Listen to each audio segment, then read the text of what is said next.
Welcome to the July 18th Board of County Commissioners meeting. Please join me in the Pledge of Allegiance.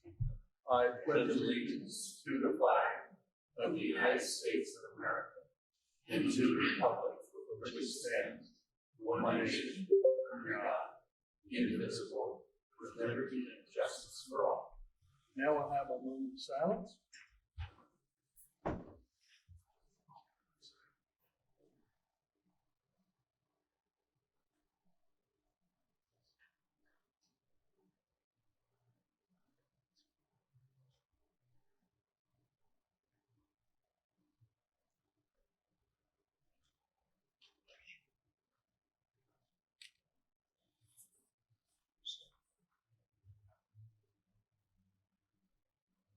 Okay, thank you.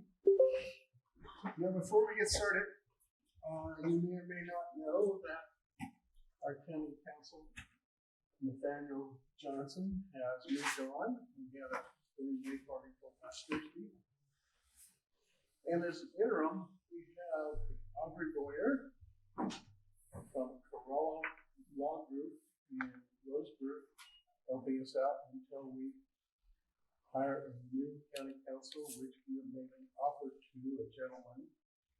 And we haven't had an acceptance yet, so I won't name them, but let me turn my mic on. Yeah. So we're awaiting his acceptance. So we had interviews yesterday and chose that person. All right. So starting right off with Item 2A, request to approve the IGA 179977 OHA and authorize Michael to sign himself alone. It's Michael. Morning, Michael. Morning, Commissioner. Let's see. This first IGA that we have is to support our reproductive outreach program at Peace Health and Wellness for public health.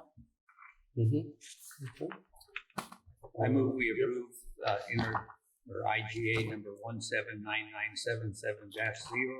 with Oregon Health Authority and authorize Department Head Mike Crowley to sign.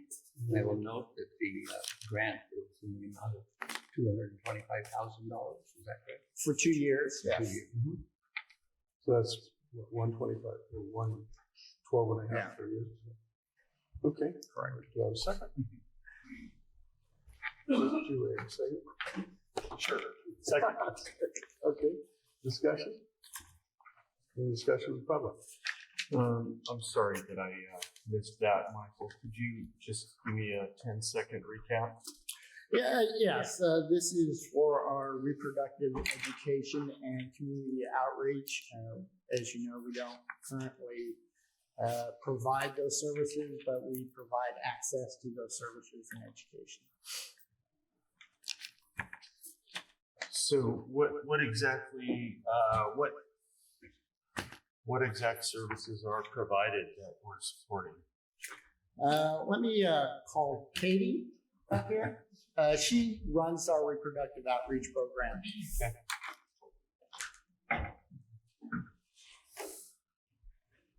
Okay, can you hear me okay? Yeah. Okay. Hi. So the programs that we support are, can you? Name and where you Oh, from, sorry. please? I'm Katie Tabisca, and I am the Health Equity and Outreach Specialist, which also includes reproductive health outreach. There's a number of programs I work under. Okay, cool. But so the reproductive health services that we provide access to or knowledge to people about is just birth control, where to go get annual exams, where you can go based off of your insurance. We just help people get through the door to get the services that they need to help their family planning or prevention of it. That's what they're seeking. Does that include specific direction to abortion provision services? They're not available in our county, so there's nowhere to guide them here in this county. So that's not part of what we. So we don't direct them somewhere else then? The closest one is in Eugene, and there's a list of options on the Sex Talk website, and that's what we're contracted to do, is list what's available where, but it's not available in our county. So the conversations stops right there. So we're not promoting abortion, we're just promoting like access to options available to them in this county. And that's what we do when we do outreach events here. Okay. Yeah. Okay. Anything else? John? Yes, sir. Anybody from the audience? No? All in favor? Aye. All right. Moving on to 2B, request approval IGA 180816 with OHA and authorized Mike to sign. Yeah, this one is, actually, there's no money involved. It is the state who is covering our tort liability because we are a PSRB provider, which is a psychiatric security review board provider. This has been contracted with the county for 15 or more years. Okay, motion? Move to approve IGA number 180816 with Oregon Health Authority. Authorize Mike Rowley to sign. Move second? Second. Any discussion? Audience? No? All in favor? Aye. 2C, request approval of contract renewal with Shama. Yes, this contract is a renewal for Shama or Working Wonders. They provide an adult drop-in center as well as they provide peer services, fee-for-service, and then they also provide, which is the majority of their work, is supported employment, which helps our clients reach meaningful employment. Okay, motion? Move to approve and sign the contract with Mental Health Association of Southwest Oregon, DBA Shama. Second. Okay, discussion? Audience? Do you have the amount of this is? Yeah, this is a big contract. Big. It's $1,000,003. 1.3 million over 2 years plus fee-for-service. Okay. And everyone should be aware that this is not local tax dollars that are funding the Coos Health and Wellness. These are all primarily, at least, Medicaid dollars that funded from the federal government to the state to us. Okay. Any discussion in the audience? Seeing none, all in favor? Aye. Okay. 2D, request approval IGA with North Bend Public Library. Yes, this is a renewal, the first renewal for our having a position in the public libraries. We started this a couple of years ago. And the only thing with this renewal is it won't be including Lakeside, who was originally in the first go around. This one is just for Coos Bay, North Bend. Okay, motion? Move to approve and sign the IGA with North Bend Public Library. Do you have a second?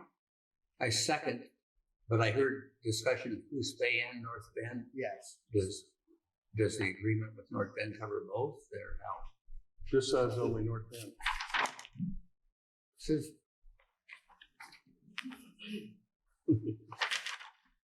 So the write-up. yeah, the summary and the write-up says Coos Bay, North Bend Library setting. So I will amend my action to approve and sign an IGA. Oh, I see what you're saying. The requested action only says North Bend. You're With, right. It with should say North Coos Bend Bay. and Coos Bay Yeah. Libraries. Okay. And I'll second that. Yeah. Okay. Thank you for Discussion catching. with the board? So, what are vital resources and services? So basically, we have a case manager that will go to the library, and when some of our clients or those type of people come into the library, then we can discuss with them how to get hooked up with services or other social determinants or help or whatever they need at the time. And a lot of times, it may not even be what we provide. It could be what someone else provides. Mm-hmm. Are the public generally aware that this is a place they could meet and visit with someone regarding these services? That's a good question. How does that work? I don't know. David, you want to come up here? We've actually got some good feedback on this, but I think Well, I've David heard good feedback. Yeah. I just got thinking of the mechanics. Yeah, I don't of it. I'm know. not aware. how they are aware. This is David Gills, Coos Health and Wellness, and I believe we have somebody from the Coos Bay Library, maybe. Yes, so they might be able to speak directly to the benefit that they felt. So this, so this position works. It's the agreement was with the city of North Bend, they're the fiscal intermediary, and that was because they had a grant initially for the first couple of years. This year around, the cities are actually funding this position themselves, which is why Lakeside got left out. They don't have the funding available to support the position. But this position does a lot to connect people with local resources. The libraries have a lot of patrons that come in looking for things, and so that this position is a lot to help connect them. A lot of it's medical, housing resources, financial resources, kind of whatever is necessary, just to help point people in the right direction, make some calls, help them figure out how to address whatever need that they're having. So that's primarily what the position is. So if you're visiting a library, how do you know that this person is there? The libraries mostly promote the presence of the individual, and so each of the libraries promotes, and it has taken, initially it took a little bit of time to get the word out, but that has happened. In fact, I've had conversations with Lakeside because they had all these patrons coming in for services, and then that person disappeared. And so that advertising and things has gotten out there that this person is available to provide support as necessary. So this is kind of a way to better deliver the services that Coos Health and Wellness provides. And other organizations. So it's not exclusively us. In fact, primarily the resources requested are not Coos Health and Wellness resources. The library patrons. Typically, you have a lot of older adult patrons come to the library, use the resources, computers, things like that. And then you have a certain number of transient people also that come in and look for resources. So those are probably the two primary groups that are requesting assistance from the library, QMHA or Qualified Mental Health Associate position. I don't know if the city of Coos Bay Library would like to add something, if that would be helpful to you all.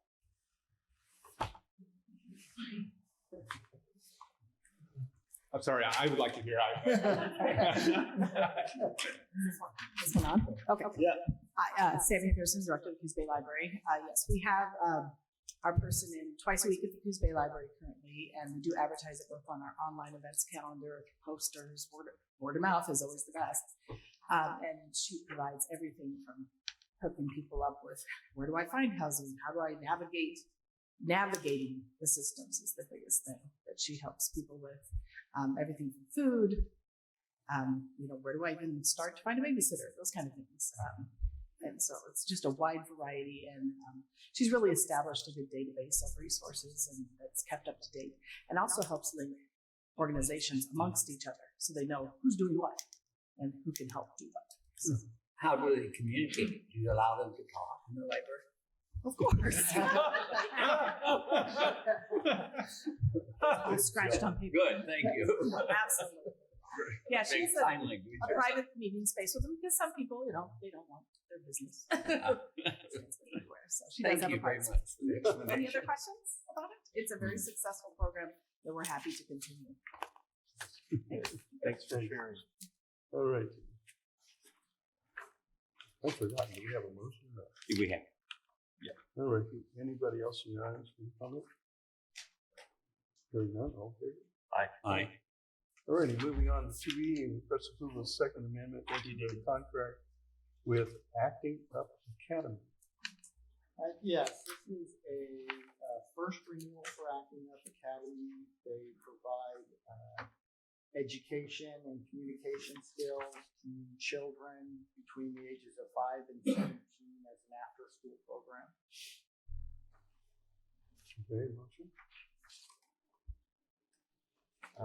Move to approve and sign the Second Amendment to the contract with Acting Up Academy. And I second that.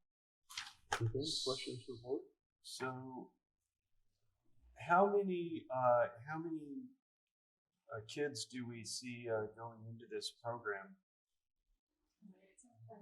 So it's kind of been a pilot year, and initially we set it up to have a number of admissions. That didn't work out logistically with the owner of it and the administrator of it, and we've had about a dozen kids go through it in this last year, and they've all shown it. It complements, like, it shows consent, teaches them what consent is, what a healthy relationship looks like, what their values are, helps them identify those, and they have all been able to stick up for themselves.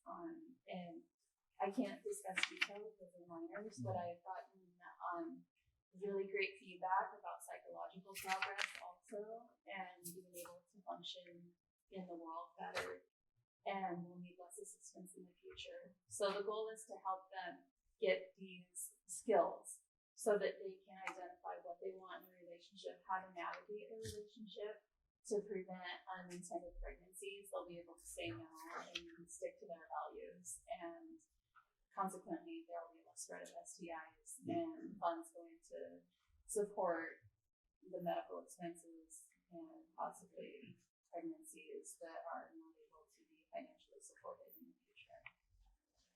So I'm hoping to expand it a little bit this year with funding. But it's been a very successful year. And these skills, are they kind of in a setting where you help them with normal homework and other Yes. type of? It's homework. It's not like that's specifically what they talk, and they train them about skills while they're training them for homework and other activities. Life skills. Yeah. Nice redirect, Mike. So, and this takes place on North Front Street in Coos Bay? Yeah. Is that one of those old warehouses that's been converted? The lady is on. Oh, I'm sorry. Yeah, if you have any questions, Yeah. Desiree is on. I see her. Yeah. But she has to have a mute first. There you Yeah, go. there you are. There we go. Good morning, commissioners. Good morning. Hi, I'm Desiree Gowie-Rand, owner of Acting Up. Good to see you all this morning. Hard to hear you. Is that a little better? Thank you. Okay, good. So you said that there were about a dozen kids over this past year, and I assume the contract amount hasn't changed too much. So, $12,000 a kid. It would be nice to see that those numbers bumped. I agree. So what's the plan to accomplish that? So with the data that we've accumulated this last year, I'm going to present it to CASA and other organizations that work with kids that may not have a guidance service structure at home, to give a good example of a healthy relationship. And so we're going to help. I'm hoping I can find people to match our funding so that we can at least double, so for every, we can share the cost for more children to participate. No? Anything else? No. Sounds great. Anything from questions from the audience? Do you have any more comments, Desiree? Do you have any more comments you'd like to add? No, that I've thoroughly enjoyed the program, and being able to watch the progress with the kids has been spectacular. So I enjoy it very much, and I hope to continue to do it for many more years in our community. Okay, thank you. So. Thank you. Aye. All right. Going on to 2F, first approval of contract amendment with Oregon Nurses Association, authorized Commissioner Taylor to sign. Yes, so the ONA collective bargaining agreement had a set 2.5% increase in their agreement, and Coos Health and Wellness has agreed to move that closer to what ASME got, and actually over, so it's about 4.5 to 5%. Righty, motion. John? I move to approve the amendment to the Oregon Nurses Association collective bargaining agreement effective July 1, 2023, and authorize Commissioner Taylor to sign. By second. Discussion with the board? Hearing none, discussion with the public? Hearing none, all in favor? Aye. 2G, press approval of reclass prevention services manager position. Michael? Yes, this is Katrinka's position. She went from a prevention service coordinator to a manager recently, and when we made that change, we weren't considering the overall changes we made in wage scales for peace, health, and wellness. So this was discussed with Caroline, our human resources manager, and it's correcting an oversight that we had. Okay. Move to approve reclassification of prevention services program manager to pay grade 786, effective July 1st, 2023, and sign resolution 2306144P. Second. Okay, discussion on the board? Hearing none, discussion in the public? Hearing none, all in favor? Aye. All right. Whoa. Thank you. Thanks, Michael. 2H, request approval of reclass veterans assistant position. Denise. Good morning, Denise. Hi, Denise. Okay. So, we're here for the board today for Chad Wilkinson. He is in the pay grade of 409. We're getting rid of that, and we're requesting him to be moved to pay grade 413. Okay. I move we approve reclassification of the veterans assistant position from pay grade 409 to pay grade 413 and approve and sign resolution 2306142P. So reclassifying Chad Wilkinson to step 2 of pay grade 413 effective July 1, 2023. Second. All righty, discussion? Hearing none, discussion with public? Hearing none, all in favor? Aye. Good. Thanks, Denise. Normally we just don't do this with food the first time too. This will give you a bad time. You're doing a great job. Thank you so much. All right, the 2I, request award of timber sale forestry.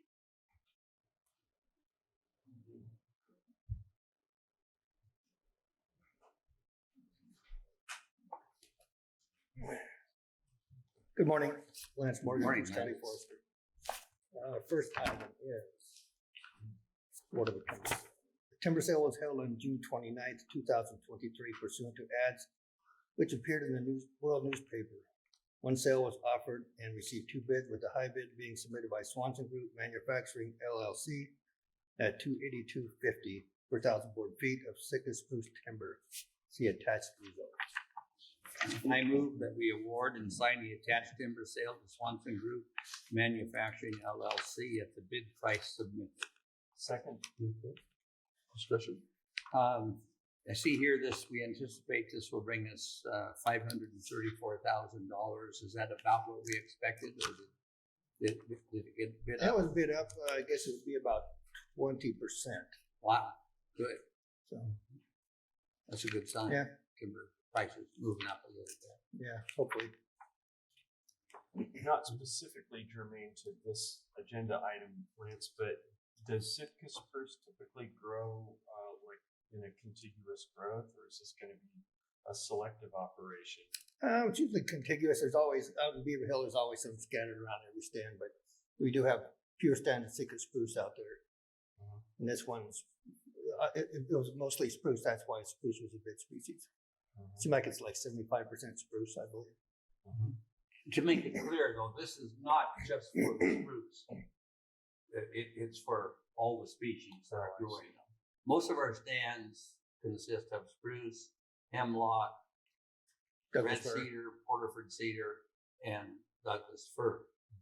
And so we practice a multi-species reforestation program, and we kind of pick the dominant species in the sale and base the bid on that. So the bidder kind of knows what they know how much footage there is of that species, and they're just looking at a number and they calculate using that. Yeah. It simplifies the bidding process. Okay. Any discussion from the audience about this? All in favor? Aye. Bob, could I take just a moment to talk about our forest a bit right now? Sure. We have 17,500 acres of county forest land. We've added 2,500 acres to the 15,000 that we had, I guess, in the last 6 or 7 years. We've added that. A lot of the harvest that we are doing now is very visible. I would say highly visible to the public, because in years past, the forestry department chose to log the areas that were less visible. So it appears as though we're doing more harvest than we should be. I can assure you that our harvest is sustainable. Of the 17,000 acres, 17,500 acres we have, about 12% of that cannot be harvested, due largely to riparian streamside set-asides. So that 12% of 17,500 acres is 2,100 acres. If you subtract that 2,100 acres from the 17,500 acre total acreage, that leaves us with 15,400 acres that is harvested. We harvest 350, we sell the cutting rights to 350 acres. It varies a little bit either side of that, just the way the land, depending on how the land lies. We average a sale of 350 acres per year. If you divide that 350 acres into the 15,400 acres that we have harvestable, you end up with a rotation of 44 acres, 44 years. So on the average, we plant, and 44 acres later we harvest. 44 years. 44 years later we harvest. And so that 350 acres is absolutely sustainable. Now, the buyers of these timber sales have 3 years in which to complete the harvest. So if they all decide to harvest heavy the second year of their 3-year contract, then there's more for that 1 year, more acres than 350 being harvested. But over time, it averages out 350. Our goal is to continue to try to increase the size of our county forest, so that ultimately we could end up with about a 50-year rotation, still trying to harvest, because we're in that 10 years, between 40 years and 50 years, the timber grows pretty fast. So to take advantage of that growth, it would be nice to be able to slow down the harvest just a little bit. But it's difficult to do that because we typically get about $3 million on the average a year profits off of our forest, and that contributes heavily to our county's financial situation. Keep in mind, we take in about $6 million a year in taxes, property taxes, to run our county. So this $3 million is pretty important. Without it, we either have to raise the taxes, $3 million, or reduce services, $3 million. And neither one is what we want to do. So I appreciate your time. I thought this was an opportune time to explain how the forest is being managed. I continue to hear concern about over harvesting, and I think that's largely because where we are harvesting now is so highly visible to the public. Questions? One other thing that contributes to that, Commissioner Sweet, is the delayed harvest of sales that have been sold in prior years. So that's what goes back to the point that the buyers have 3 years to take these sales out. Yeah. And if they all concentrated in just 1 year, we'd have a lot of harvest going on. But that never happens. It should be noted too that they make periodic payments if they're waiting. Yeah, that's right. Okay, moving on. Thank to you. 2J, request approval to pay Oregon Department of Forestry invoice. Okay. Each year, the Oregon Department of Forestry assesses an agency administrative fee for support of Coos Forest Protective Association. Attaches an invoice for fiscal year 22-23 in an amount of $16,528.59, which exceeds departmental spending authority. I move to pay the invoice for the authorization or a payment to ODF in the amount of $16,528.59. I second that, and I'd like to have some discussion on Me too. that. The motion says if it pleases the board, the invoice, please authorize the invoice. That's It the doesn't reason please for the that. board, No. and the reason it doesn't please us has nothing to do with the importance of firefighting.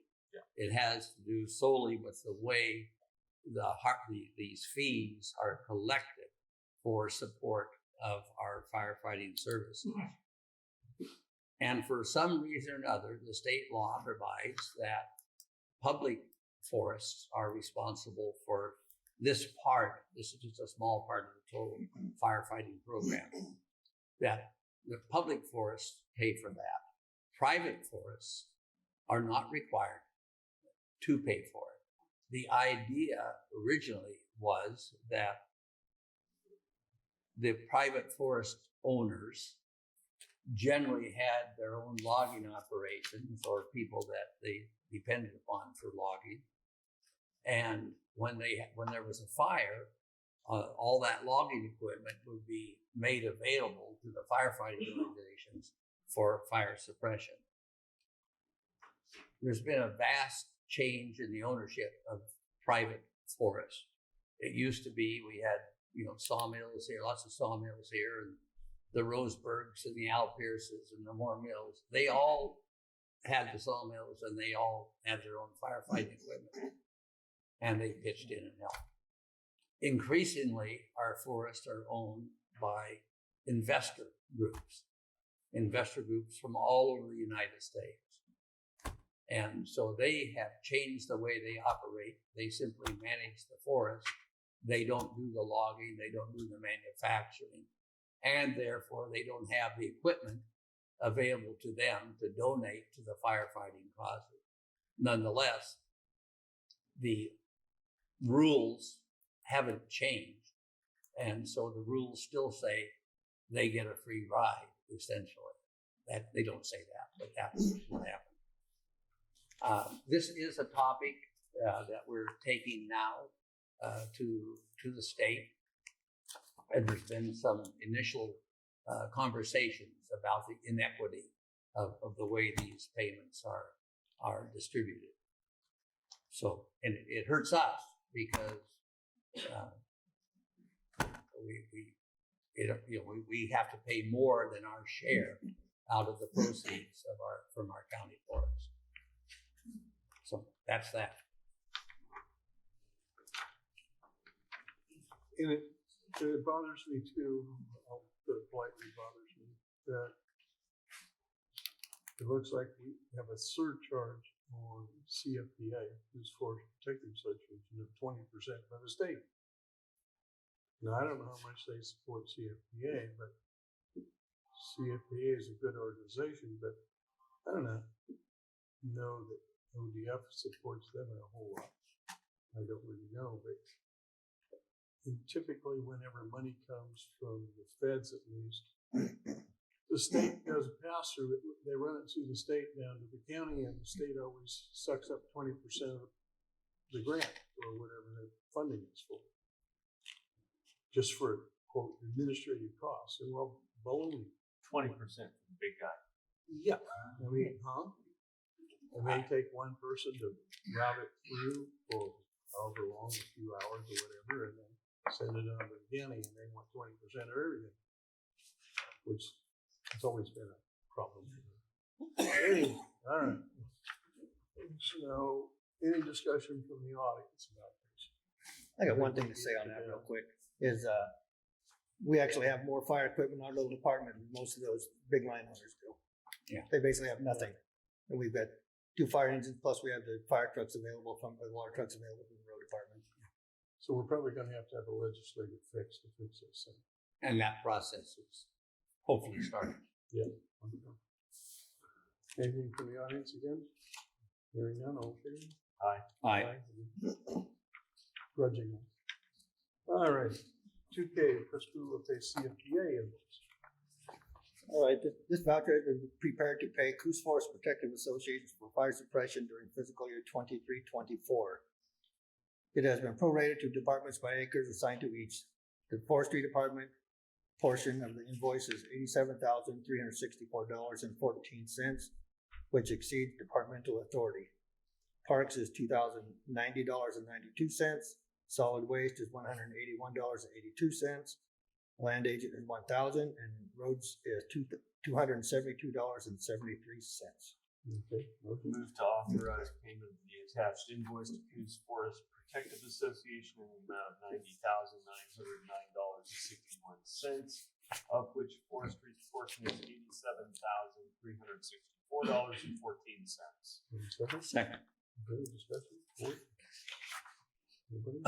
And this is a more equitable distribution of the charges because it goes to all of the forest landowners. Yep, the private land with the reach and the TMOs goes to them. Yeah. Just like us. The last one was, this is paid to Coos Forest Protective Association. The last payment we approved goes to the state of Oregon for their administrative costs in overseeing fire protection. Mm-hmm. Any comments from the I have a audience? question. Hearing none, all I in have a favor? question. Aye. Okay, 2L, request to revise pay grade, advertise, what? I had a question. Oh, Rob Taylor has a question? Yeah, We the can't way have I Rob. understand it is that most of the fires that occur in this state occur on state and federal land because of the mismanagement of the land, meaning that most people who own the private land are doing a better job of managing land, so there's less fire on their property. So it seems to me like the state and the feds should be taking a lot more culpability for their inactions in properly managing that land, that forest land, right? It's a good point. Anything else, Rob? No. Okay. Then 2L, request to revise pay grade, advertise fill road manager Thanks, Simon. maintenance position. Paul. Good morning, Paul Slater, Public Works Director. Just request the board to approve revising the pay grade from pay grade 824 to 825, and to immediately re-advertise, post advertise and hopefully fill the position of road maintenance manager. Name, Mrs. I'm to approve approve the revised pay grade for the road maintenance manager position and approve to post advertise and fill. Nice second. Discussion, board? Yes, there is.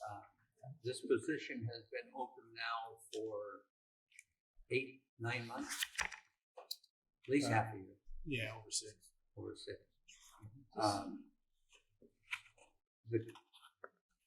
The competition from the private sector, the competition for the people of these skills from the private sector is pretty fierce. This is a very important job in our road department. Without it, our roadmaster, Paul, who also is in charge of not just the roads, but also solid waste, has been filling that position as best he can. And I'm very thankful for Paul for taking this on. We've tried and tried and tried. We found one candidate, but he was from out of the area and he couldn't find a home. So all continued to fill the position. Had about 3 weeks free while this guy was looking for a home. So I think this is very important. And for those of you who are in the audience, again, none of your local tax dollars go to paying for the road department. Those are all paid for by your gas tax dollars, but we get a share of those back from the state. And that is how our road department is funded. It used to use a lot of general fund money, but we don't have it anymore. So they've had to do with state funding. What was the thing? Nope. Anything from the audience? Hearing none, all in favor? Aye. All right. 2M, request approval of contract for painting buildings at Beaver Hill Solid Waste. So we sent out a request for bids to paint several of our buildings up there at the Beaver Hill disposal site. We sent it out to 15 potential contractors. We got 2 responses. MGO Roofing and Lawn Care was the lowest bidder at $14,121. So we request that the board approve and sign the contract with MGO for that amount. Motion? Move we approve and sign the contract with MGO Roofing and Lawn Care LLC for the painting of several buildings at our Beaver Hill disposal site with a charge not to exceed $14,121. There's a second? Second. Discussion? Which buildings are you looking at, Paul?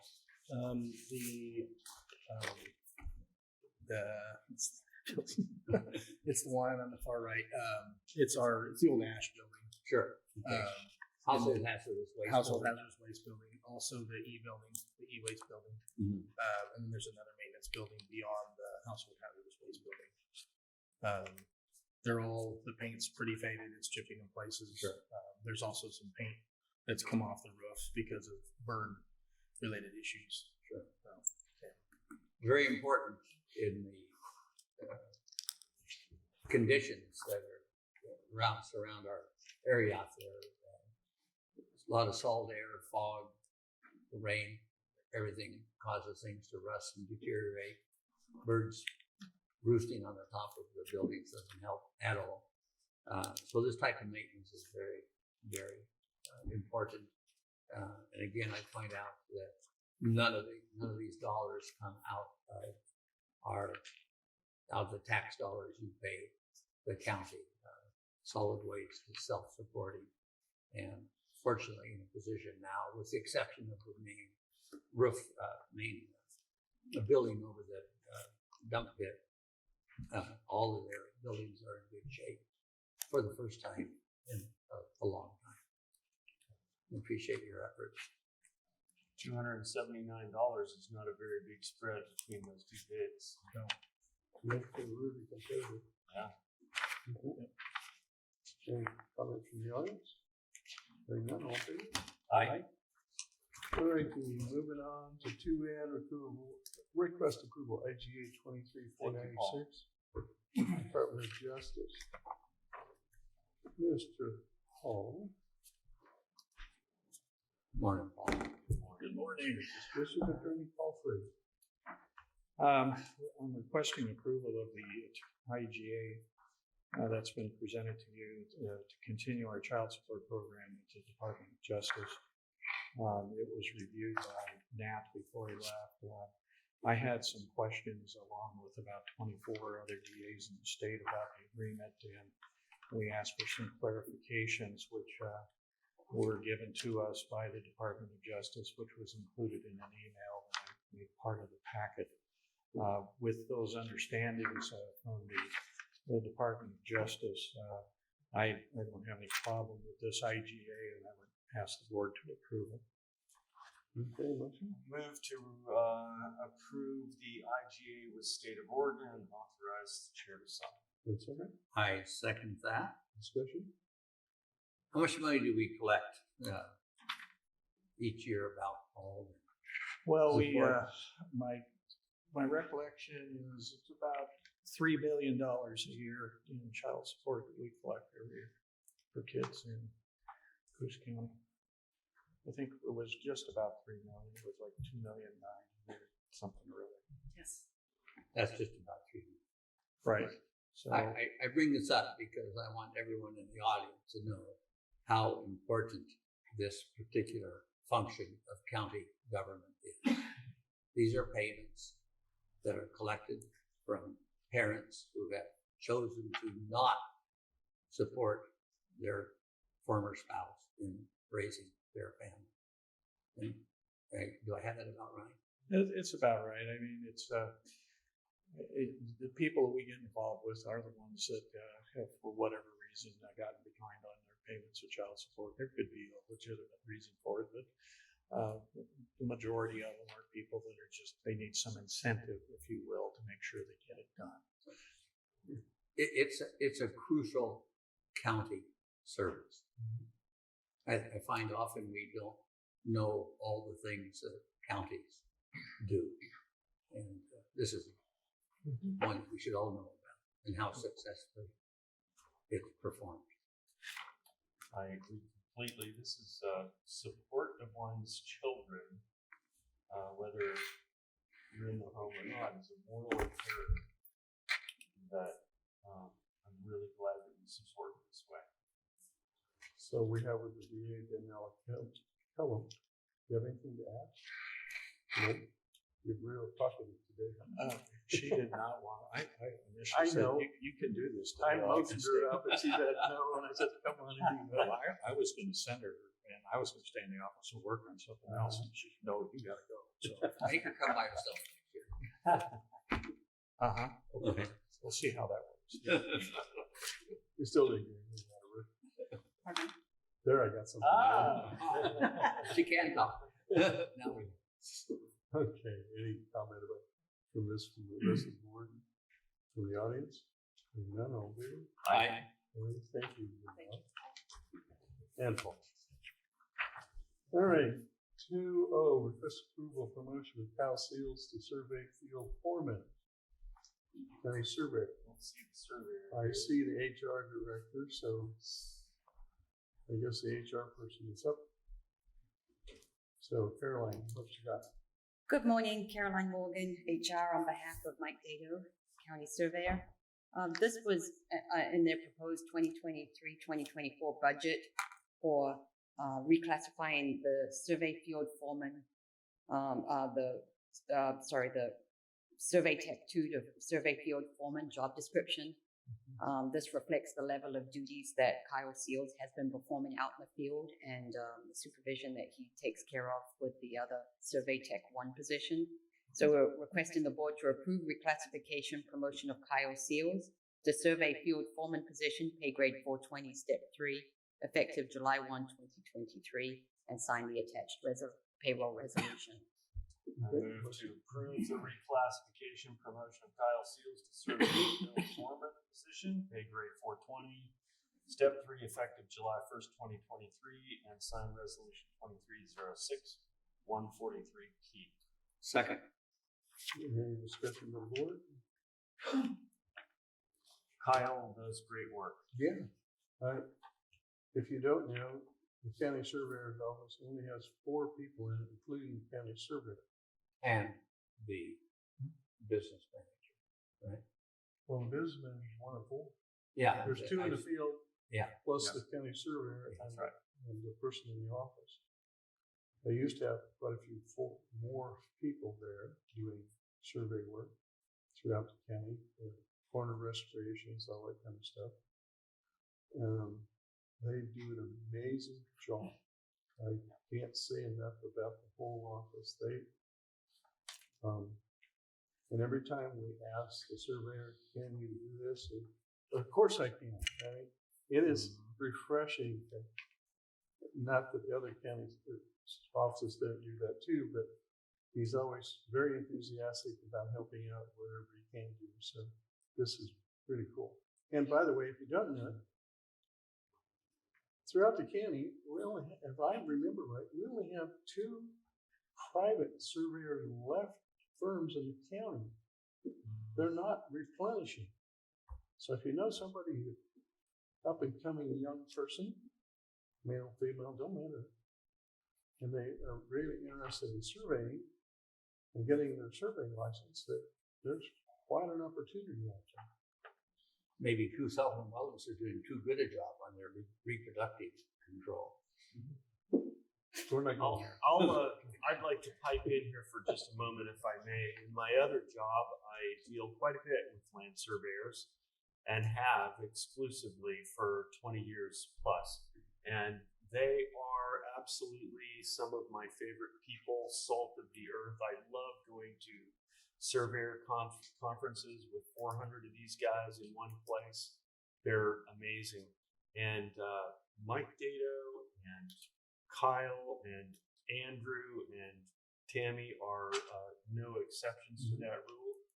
Absolutely love going over to the surveyors department. So they just do a great job, as Commissioner Maine did say. This was budgeted for in this year's budget discussions, and as I recall, the surveyor's office came through without an increase of any significance. Maybe That's right. Almost status quo from last year. Last year's budget, which is July through June. Okay, any comments from the audience? Hearing none, all in favor? Aye. All right, Keith. Thank you. Thank you. 2P, press approval order canceling wholly uncollectible personal property taxes. Good morning. Oh no, look what they sent this time.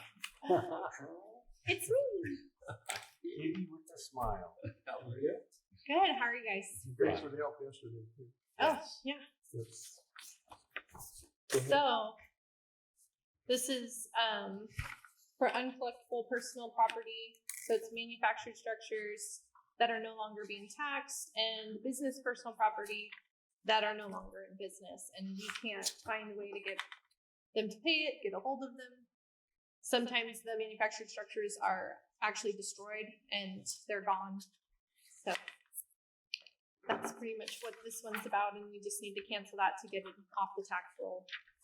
I move we approve order number 2306031B regarding cancellation of uncollectible personal property taxes in the amount, I don't have to. It's not due. It doesn't. I don't know that there's an amount. Yeah, It's there's just not. Individual ones. taxes and You fees. have to add them up.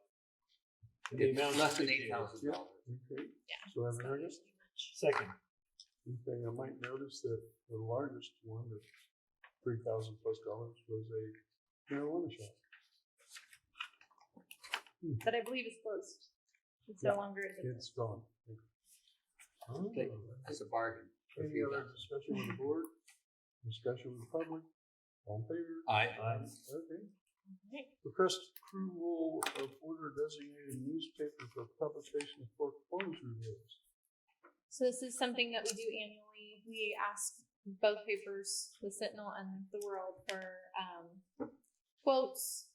They give us quotes, and we always take the lesser of the two.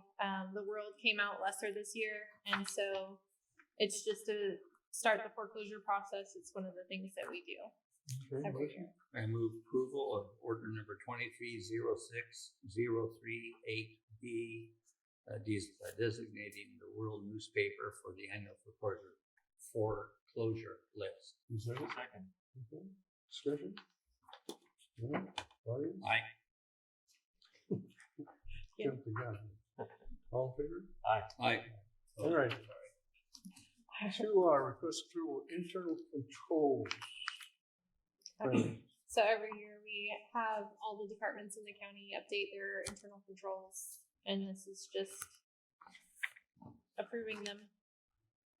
Okay, so Megan did add the investment section into ours, so there is some small changes because now we do have the investments through Piper Sandler. So okay. I move that we approve and assign the Coos County internal controls list provided by our finance department.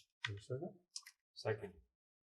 Okay, discussion with the board. So I'll read off, I won't read everything, just the major components. Each one has anywhere from 5 to 15 or 20 different items under it. But it's bank reconciliation, payroll, accounts payable, adjusting journal entries, treasurer's agencies and trust payable. It's check stock safekeeping, handwritten checks, checks cash received by finance, checks cash received by other offices, cash flow, investments, fixed assets, use of board member signature stamps, etc. Yes, a whole bunch under each one of those items. Any comments from the public? Hearing none, all in favor? Aye. All right. All right. 2S, request approval of TOPS agreement with warehousing. Sheriff Gabe. Morning, Commissioners. Morning, Sheriff. Morning, Sheriff.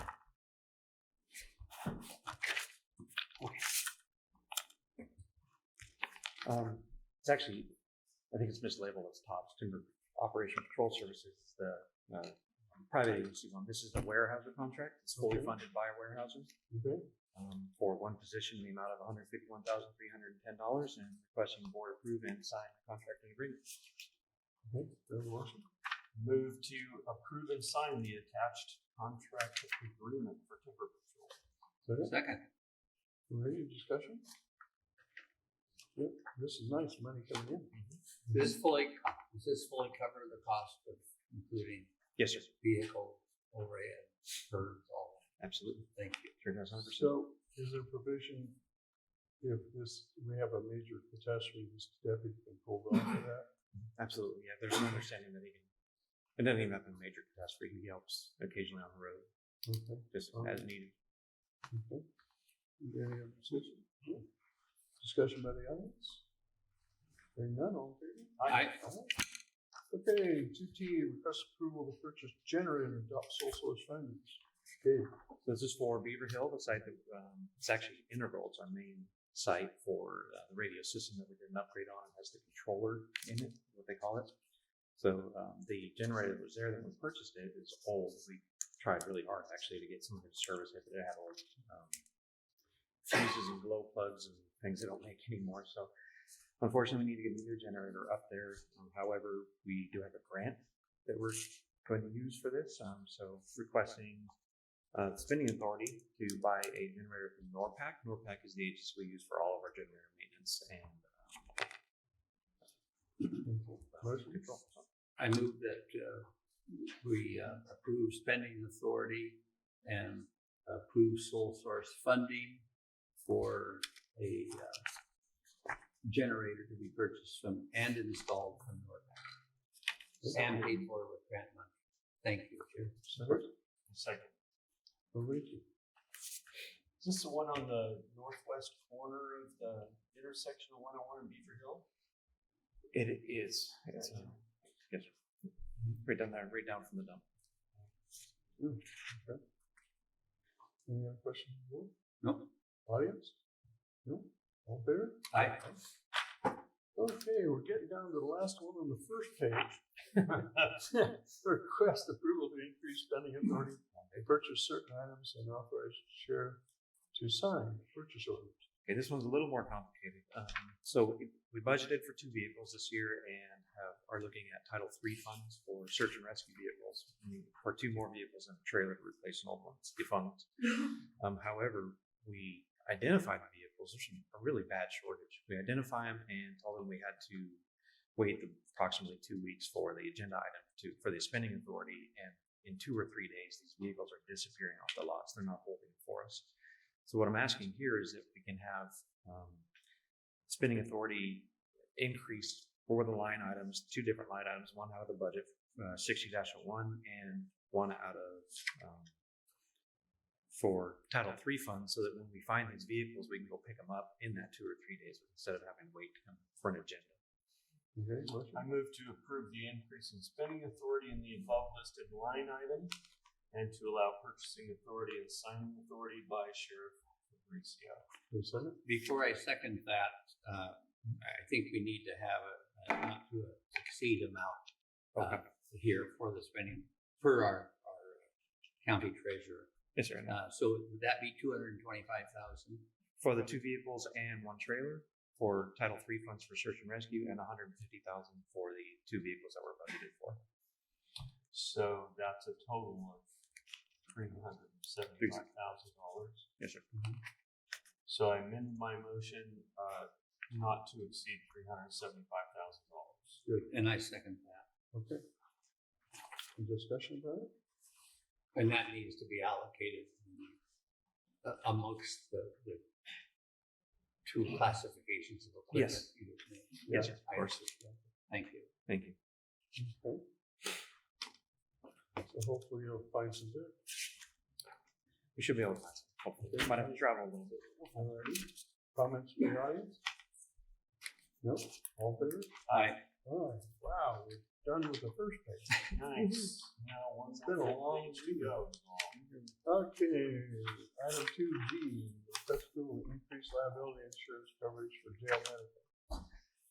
So the funding source TBD, when WellPath left us and we signed on with MedTrust, one of the identified issues with the insurance was a lot lower. Nat, before he left, was able to talk to MedTrust and we increased it. We're able to increase it by $1 million, totaling $4 million policy aggregate, but it is an increase of an annual difference of $21,545.20. Motion? Move to approve and sign for the increased insurance policy coverage, which will increase the annual contract from $891,332.84 to $912,878.04, an annual difference of $21,545.20. Second? Second. Discussion? Nope. Discussion in the audience? Nope. All in favor? Aye. Aye.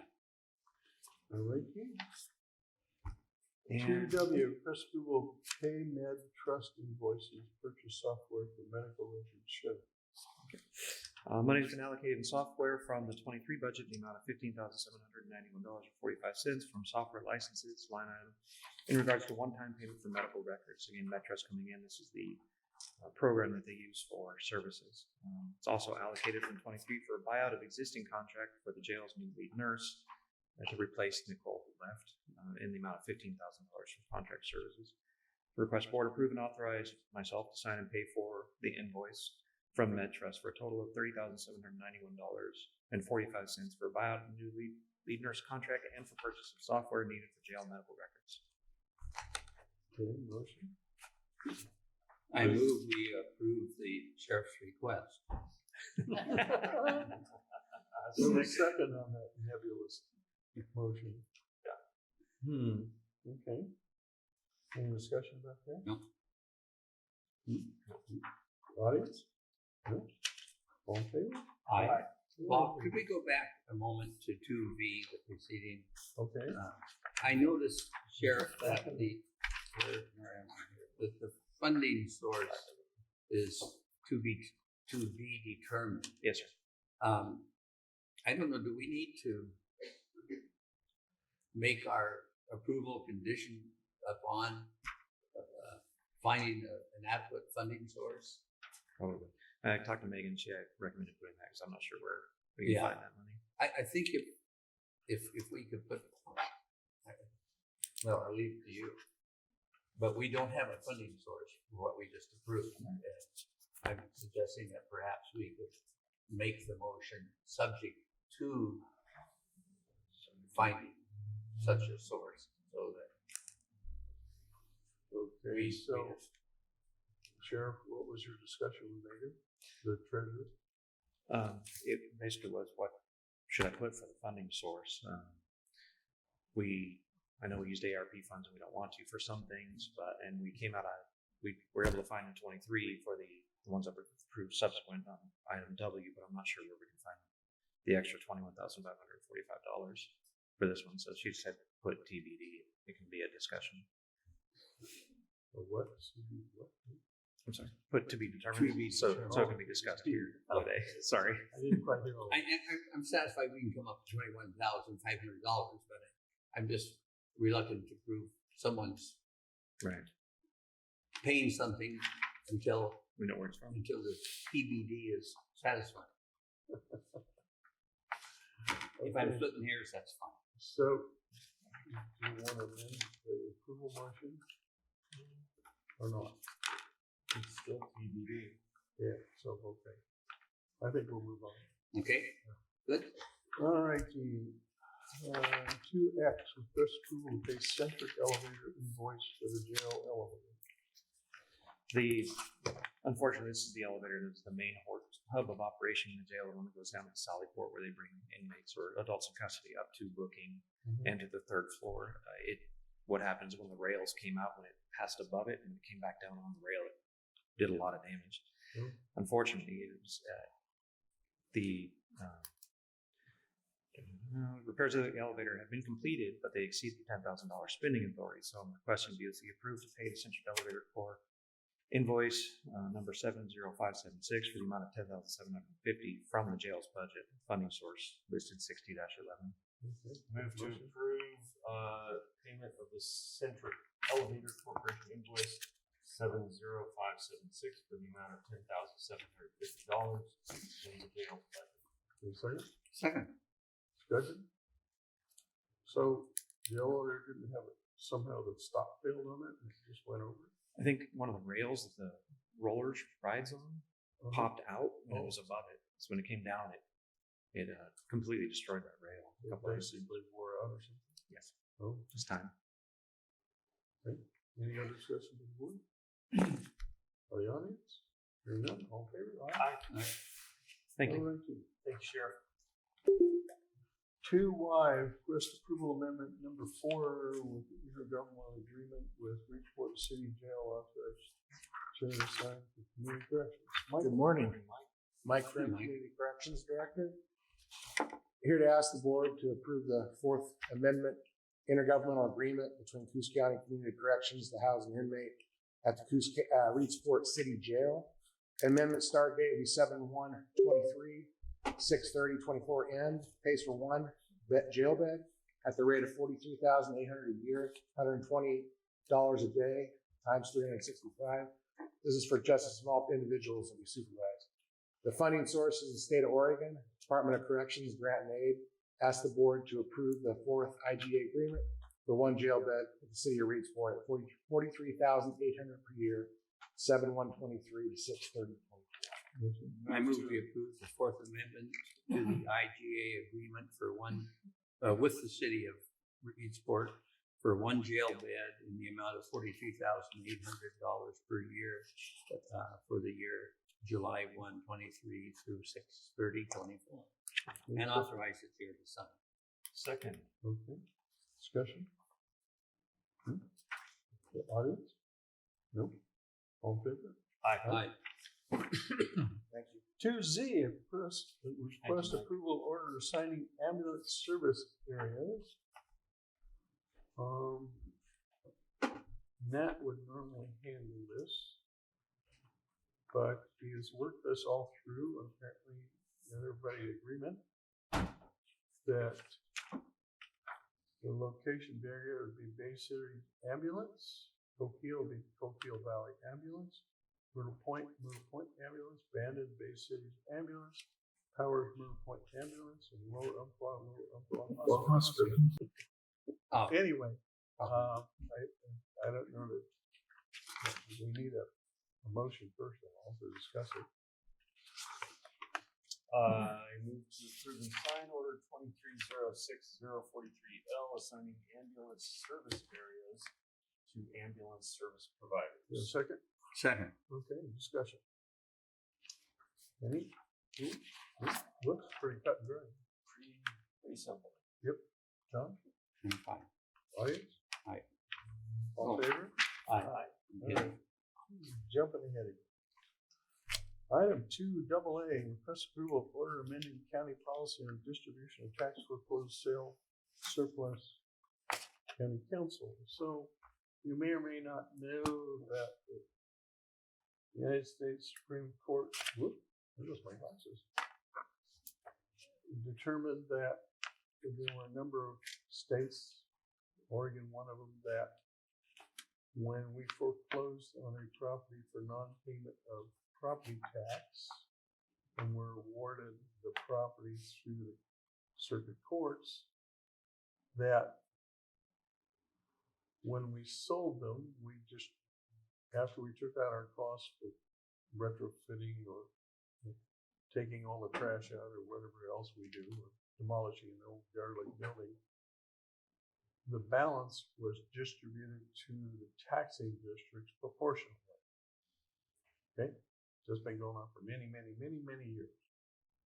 Well, as it turns out, Supreme Court sided with, in the case of Tyler versus Hennepin County, that the balance of the proceeds, the excess during the county sale, would be remitted back to the owner that was foreclosed upon.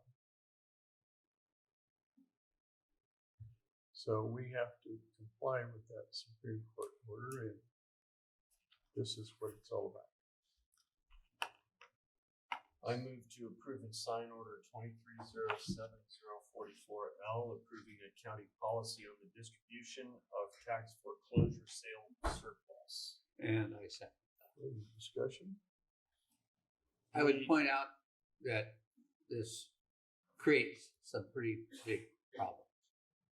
Oftentimes, people whose properties have been foreclosed upon have passed away. And more often than one would like to think, they've passed away without providing for who gets that property. So figuring out who it is that we need to track down and pay for this is going to create a huge burden. But thankfully we have Katie and others in the office that are very good at that. So it'll be added to their list, and it's probably fair, but it's also going to be costly for the counties to administer. I actually, when I realized that the county actually kept that surplus money, I was actually appalled and intended to introduce an agenda item to correct that, but the Supreme Court beat me to it, so they saved us a bunch of work. That was cool. Well, the county doesn't keep it. No, but It gets distributed back out to all the taxing districts, including the county, which we're generally a minor partner. right. But nonetheless, it was kept, and that seemed immoral to me. Katie? So I'm glad to correct this, even though it does impose more work on you, Katie. I'm sorry about that. No, I was just gonna say that through the foreclosure process, these districts are getting taken away from with people not paying their taxes. And so by sending out all the foreclosed property distribution to the districts, it actually was benefiting the districts from all of the taxes that they weren't getting throughout the years. So it was just a benefit for the districts in that way. So that's what I was just pointing out. Thank you. Okay. Any more comment from the board? Comment from the audience? Hearing none, all in favor? Aye. All righty, 2BB, request approval of contract amendment for court-connected domestic mediation services, council. Now, this one I don't know anything about. But what it says is state courts have a contract with Kristen Yocums to provide court-connected domestic mediation services in efforts to match other practices throughout the state. The contract was amended to allow for a rate increase in additional permitted hours. The rate will change from 400 per case to 600 per case, and the permitted hours will change from 4 to 6 hours. So basically $100 an hour. So we need a motion on this requested action. I move to approve and sign the contract amendment with Kristen Yocums for court-connected domestic mediation services. Have a second? Second. Discussion? I do have, this would be paid out of the Coos Family Mediation Fund. Does anyone know where that money comes from? Bobby? It's a portion of fines collected from state courts. Okay. So we don't, taxpayers. Yep. But thank you. Okay, any other discussion from the board? Discussion from the audience? Hearing none, all in favor? Aye. Okay, moving on to 2CC. renewal Esri contract for ArcGIS software. I think not only planning, but the assessor's office uses it. Yeah. This is an ArcGIS mapping software requires annual renewal of the contract, which it says software necessary for mapping functions in the planning department. Oh, it is solely for planning, but ArcGIS is also used in the assessor's office. The planning department's portion of this quote is $1,650. This is a request for the board chair to sign the renewal of the annual Esri contract. This renewal is included in the 22-23 budget, and there's no increase in amount from last year. So I need a motion. I move we approve the annual renewal of the S3 contract to cover fiscal year 23-24 for the planning department. Second. Okay. Discussion? This ArcGIS product is profoundly productive and an excellent investment for the county, and it's available to the public as well.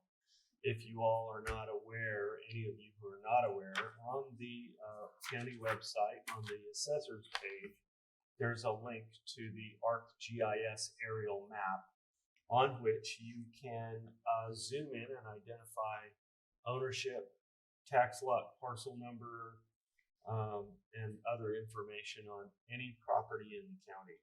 And it's very, very powerfully effective and convenient. It's a great investment. Rod, do you have any idea what the total amount of that contract is? I don't, but I'm guessing that it's substantially more because I think the assessor's portion must be higher than the planning department, but maybe not. I really don't know. It is higher. Okay.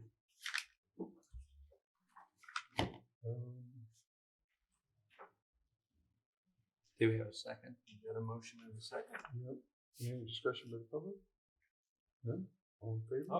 Oh, wait, we missed one? Yep. Oh, here we go. Come on up. Yeah, you have to come on. Give your name and Now we have to have it for the record here. Name and Sorry. General location where you live. Besides, we've been sitting down too long. Oh, that's true. Susan Kirkendall, Coos Bay, and Esri. I love that program because that's what I used to work with when I worked in Little Kootenai County, Idaho, and it is the best investment. It's useful for more than even the departments that you guys have mentioned. So at some point, that may be you'll have to let somebody else sit at that computer that the license is attached to. But I was excited to see that it was on there. So thank you for investing. Okay, cool. Thank you. Anybody else? Appreciate that input. Seeing and hearing none, all in favor? Aye. All righty. So now we're on to section 3, where we have to recess as the Board of Commissioners and reconvene as the Library Service District. And is there somebody here from the library that wants to come up and present? I don't know if you're aware of this or not. No, I was worried. Was that what I Oh, okay. Well, nice. We generally Yeah. don't present, but Okay, that's fine. since I didn't know anything about it, that's all right. This is the yearly agreement with the county amongst to collect and then redistribute the taxing district. I move to approve and sign the contract for library services for fiscal years 2023-2024. Is there a second? I second that. Okay. Discussion, John?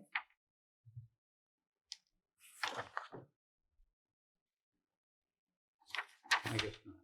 Really? Okay. Well, yeah, I do have. Okay. Payment terms are for $720,520 to the city of Coos Bay, plus $10,000 for administrative expenses. So we're approving a payment to Coos Bay. The Now, 10,000. are they your kind of business manager for The library district's financial, yes, City of Coos Bay Access. So then they redistribute BSOs. that money to the various libraries Well, the county does it to all the libraries, and then Coos Bay acts as the fiscal agent for the extended service office also. So they take the money and then we do, because we do, this would not authorize us to write checks to the individual communities. This would authorize us to write a check just to the city of Coos Bay. So they in turn. It then authorizes distribute the money. all of the cities should have signed it to have their payments. Have they? They have. They have, okay. Yeah, the 10,000 is for the county administration, All right. and then the rest distributed. I've never been straight in my mind. I'm sorry. That's Taking fine. time. Any other discussion, Ross? Discussion from the audience? Seeing none, all in favor? Aye. Aye. Thank you. Okay, thank you. Okay, so we'll adjourn as the Library Service District and reconvene as the Board of County Commissioners, and I need a motion for the consent calendar. Move approval of the consent calendar. Second. Any discussion? Anybody out there? No. All in favor? Aye. All right. Then. Going on to page 3. Do we have late agenda items at all? We do not. Wow. Will be. Commissioner report. Who wants to go first? I'll go first. Okay, Rod. Well, first let me bring up my calendar so that I can remind myself what's been happening in these weeks since we've had our last meeting. There's just a lot going on. One thing that's been really significant to me is the advent of fire season. We had an emergency management pre-fire season meeting a couple of weeks ago here, and that was very enlightening. It was my first involvement in that, and I really appreciated hearing from all of our county emergency managers, first responders, and sort of picking up on the gravity of the fire season that we're potentially facing here with the early taper off of rainfall. The relative dearth of late season rainfall has put us in a longer fire season position. And so, that's of great concern, particularly as we've interfaced that with this ongoing discussion that we've had about the closure of the county forest roads. And of course, there's been a lot of opinion on either side of that. We've had 2 work sessions in the past couple of weeks on that particular topic. The second one was last night right here. And all of the input has, I think, been compiled that we're going to sift through here in the next week or so and come up with a work session to establish what our policies are going to be going forward in order to try to find a workable solution to open at least some of those roads. But again, fire season does put some pressure on that. So we'll see how that works out in the next couple of weeks. We've had, I was very pleased, I was very disappointed to get the news that our county council was going to be leaving. Nat's the best county council I've ever had the chance to work with. That's a little joke for you guys, because I've never worked with a county council before, but he was great. And Audrey's filling in capably here today, and we appreciate that, Audrey. But we are looking forward to having another county council here on board for the regular consult for us here. And let's see, what else is of import. Next week is the fair. And so we're looking forward to spending some time out there and getting more face-to-face with people. I wish that we could have more people that would make the time to come and join us in these meetings, but that doesn't seem to happen very readily. But we do see a lot of people at the fair, so very much looking forward to that. And I'm not going to go through the whole list of everything that we've done in the last 3 weeks, but it's been a lot. And this continues to be amazing to interface with the people of Coos County in this role and be an advocate. So thank you all for that. John? A couple of things that pop out when I look at my calendar. I was involved in a meeting with state parks, with the landowner who owns the lot, which used to provide access to Lighthouse Beach.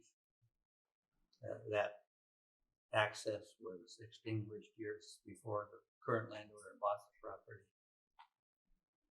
The Surf Riders and the Surf Riders Association, and it appears, although they've been trading insults and lawsuits, that they're on the path to working something out.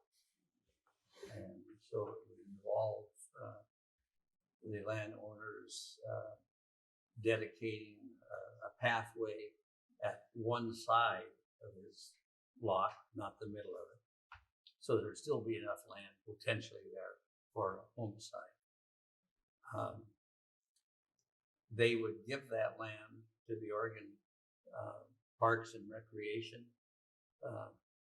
and the surf riders who represent the surfers and other people who use the beach seem to like that.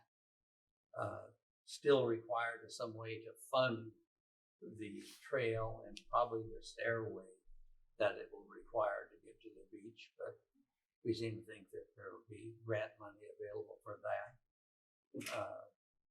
And I suggested that at the request of Oregon Parks and Recreation, that maybe our county Parks Department could help maintain and keep that facility cleaned up. That is subject to the approval of the board as a whole.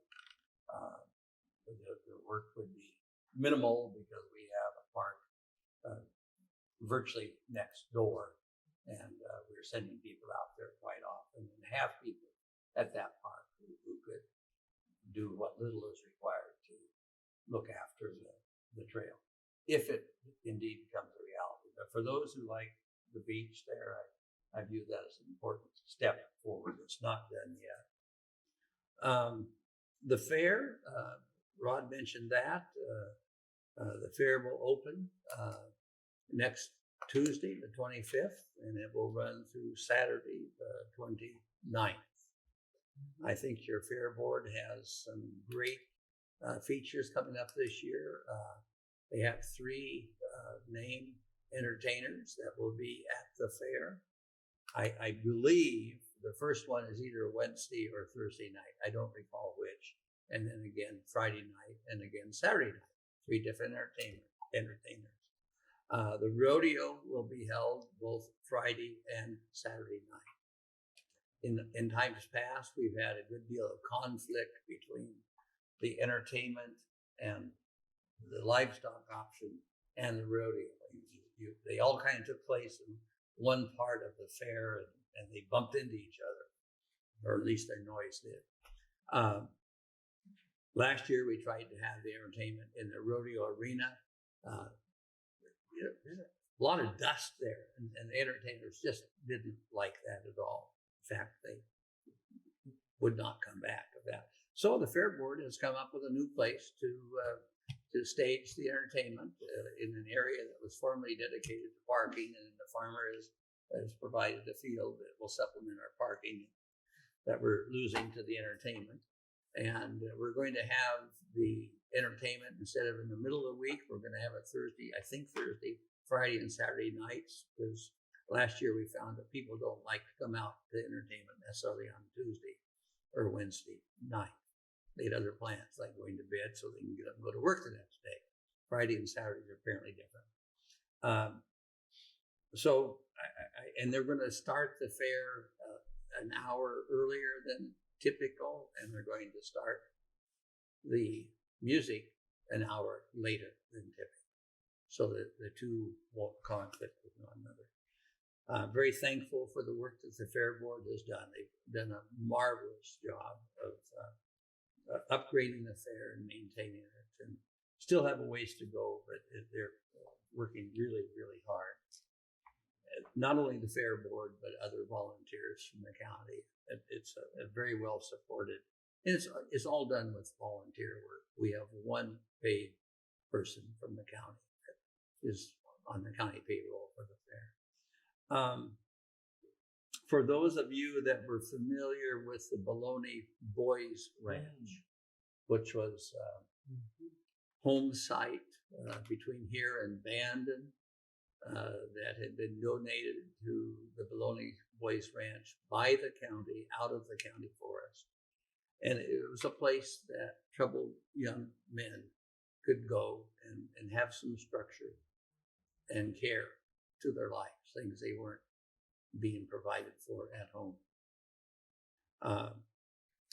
The need, this is decades ago. I don't remember when it started. 1968. Bob would be the only, oh, you do know. But Bob was the only one around here long enough that we know. And then the need for a similar facility for young ladies was determined, and another piece of property was provided by the county for that. Unfortunately, Bologna Boys Ranch declared bankruptcy a couple of weeks ago. And what they had done had kind of dwindled away, so it's not the disaster that it would have been a few years ago. But nonetheless, it's a service that we're going to miss. And the properties will be returned to the county. So we'll have those back. This pertains to Curry County, not to Coos County, but we're neighbors. As you know, I think it was just Sunday, a fire was reported. I hear it came from a campsite fire. I don't know that for sure.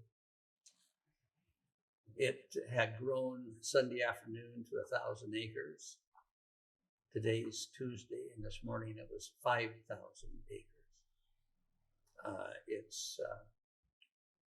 Fortunately, the winds have pushed it away from Oak Flats region on the Illinois River and from the little town of Agnes. And so at this point in time, it doesn't appear threatening, but the winds can shift. And it has jumped the Illinois River and has moved quite a bit, as it would have to have expanded from 1,000 to 5,000 acres. They envision, pardon me? As of this morning, it's 8,200 acres. Yeah, it's moving fast, 8,200 acres. The terrain is rugged, largely Forest Service lands. They have eliminated the roads that they had through a lot of their land.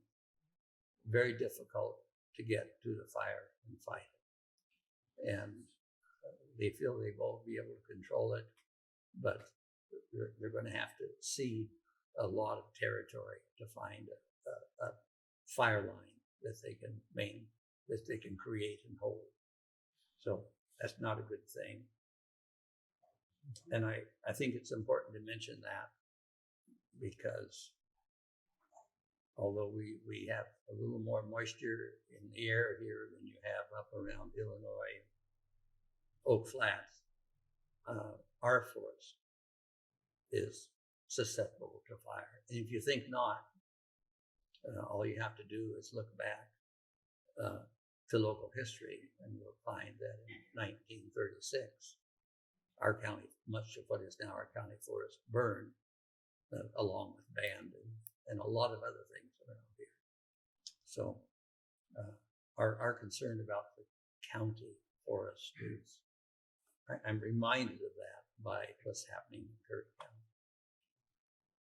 And with that bright note, I'll cede my conversation to Commissioner Main. Well, talking about the fair, if you don't know, my wife and I participate in the 4-H auction quite regularly. And I've been having meetings with the youngsters coming in and promoting their particular animal, mostly steers or hogs, etc.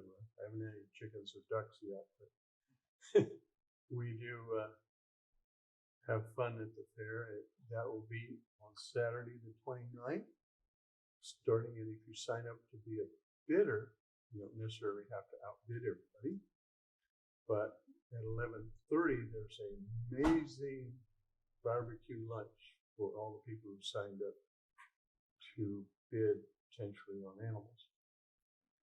We had a meeting with the city of Lakeside, most of the councilors, the mayor, and the city manager about ATV usage within the city of Lakeside on county roads. We came to a harmonious agreement, I would say, after quite a discussion.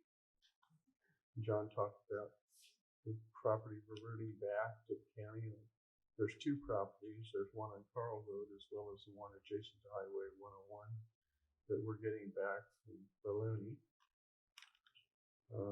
We have to decide what to do with those properties. We had a meeting about homeless camping again, which is difficult. We all had an individual meeting with RWE, who is a German firm operating in the United States for wind energy. And they did mostly a meet and greet kind of thing.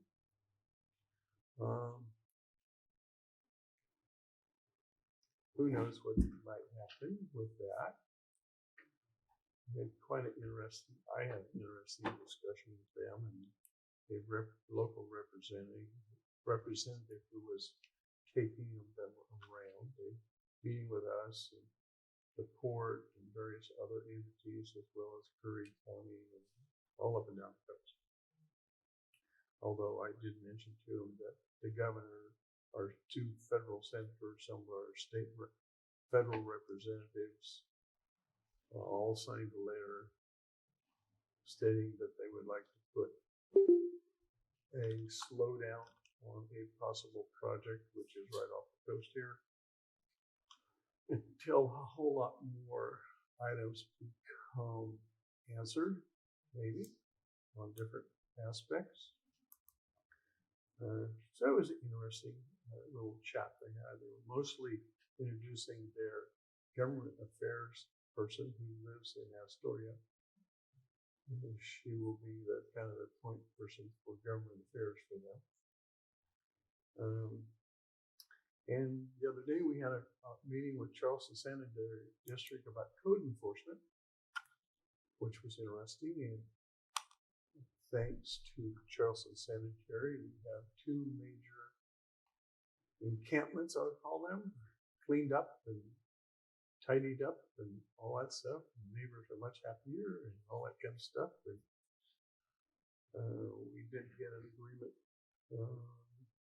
this morning. We got one from Megan, because I had texted her while we were having a meeting about maybe they want to know if we could notify them when the court awarded the tax foreclosed properties, that they would get notice of anything in their district. So Megan had texted me this morning and said, yeah, we'll do that. So, because it leaves them in kind of a quandary of cutting the sewer off or continuing on the bill. I don't know, there's lots of complications with that. So with that, we'll go to public comment. Bill, you're signed up? No. Okay. Anybody else who's in the audience that hasn't signed up? Oh my gosh, what's going on with you guys? No public comments? Jump up and do something here. Really? Dino, nothing? Is Rob still on the line? Rob Taylor, you still out there? He's gone. How about David? No? We wore you out last night, huh? Talking about the closure of the county forest on the county gate, or gating the county forest access. Library folks, you know? Wow. Sheriff, you want to yak about something? Or I know that our EOC director, Chip, is down helping with the fire at Agnes. You want to make any comment about that? Actually, I think Debbie also. Okay, Debbie? Yeah, the CFPA is down there. And I think Willie Burris, the fire chief of Myrtle Point, is involved. You want to elaborate it for us a little bit? Deb? Debbie Mueller with Emergency Management. I was there all day Sunday and Monday, and There on the fire. on the fire Okay. with CFPA. My mission was to help support them. They had Bandon Fire there, Green Acres Fire, Sumner Fire, Powers Fire. Wow. And, let's see. Oh, Myrtle Point. And Willie has been there. He was supposed to get off this morning, working nights. It's, mostly forest, fire, CFPA works diligently for the structure portion and trying to maintain fire lines around homes there. And, the rough terrain really does make it hard. Trying to get dozers and stuff into areas was a problem. When your road is, this big and your dozer is this big, it's kind of hard to get places. Yesterday they did start the retardant drops, and that seemed to help quite a bit. But it seems like in the night it keeps flaring up, the winds. The Forest Service doesn't work in the night, so that kind of lets it spread further. John mentioned it just briefly though, but I know the Forest Service decommissioned a whole bunch of roads out there. And that probably isn't helping. No, it's not. And in one case, it was a several mile stretch, and they decommissioned the road. Because I remember talking to somebody about it from the Forest Service, going, why? Because it made people drive around about 10 miles to get to the other side, if I remember correctly. Yeah, I think that's in a couple places there. Made no sense to me. But well, we're talking federal government, so. Yeah, You're enough using said. the wrong reason filter. Yes, yeah, there you go.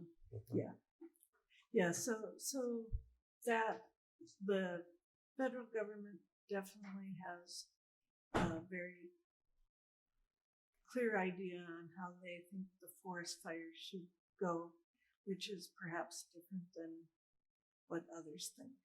Okay. All right. So Thanks, Deb. diplomatically put.